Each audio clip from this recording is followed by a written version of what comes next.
ഈ ഒരു കഷ്ണം പുട്ടിന് നമുക്കൊന്ന് ചായ മാറ്റിയെടുത്താലോ? എല്ലാവരും ചെയ്യുന്ന കാര്യമാണല്ലേ, പുട്ടിനെ പൊടിച്ചിട്ട് ഉപ്മാവാക്കി മാറ്റുക. അപ്പോൾ ഇന്ന് ഇവിടെ രാവിലെ ബ്രേക്ക്ഫാസ്റ്റിന് പുട്ടായിരുന്നു കേട്ടോ. അപ്പോൾ അതിലൊരു കഷ്ണം ബാക്കി വന്നു, അതിനി ആരും കഴിക്കില്ല. അപ്പോൾ പിന്നെ വൈകുന്നേരത്തെ ചായക്ക് വേണ്ടിയിട്ട് നമുക്ക് അതിന് ഉപ്മാവാക്കി മാറ്റാം. സാധാരണ നമ്മൾ ഉപ്മാവ് ഉണ്ടാക്കാൻ ഉപയോഗിക്കുന്ന സാധനങ്ങൾ മാത്രമേ ഞാൻ എടുത്തിട്ടുള്ളൂ. ഉള്ളി, പച്ചമുളക്, ഇഞ്ചി, കറിവേപ്പില, പിന്നെ കടുക് പൊട്ടിച്ചോ, ചിലപ്പോൾ ഉഴുന്ന് ചേർക്കും. ഞാനിപ്പോൾ ഉഴുന്ന് ചേർത്തിട്ടില്ല, അപ്പോൾ അത്രേ ചേർക്കുന്നുള്ളൂ.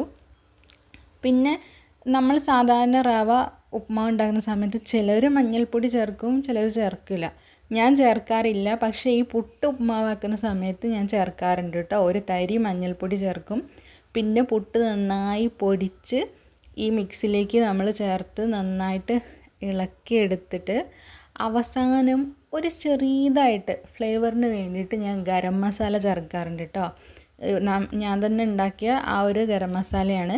അപ്പോൾ അതൊരിത്തിരി അവസാനം ചേർത്ത് നന്നാക്കി ഇളക്കിയെടുത്ത് കഴിഞ്ഞാൽ നമ്മുടെ പുട്ടും കൊണ്ട് ഉണ്ടാക്കിയിട്ടുള്ള ഉപ്മാവ് റെഡിയാണ്. അപ്പോൾ നമ്മുടെ സാധനം ചിലവാവുകയും ചെയ്യും, ചായയ്ക്ക് ഒരു പലഹാരവും ആയിട്ട് മാറും.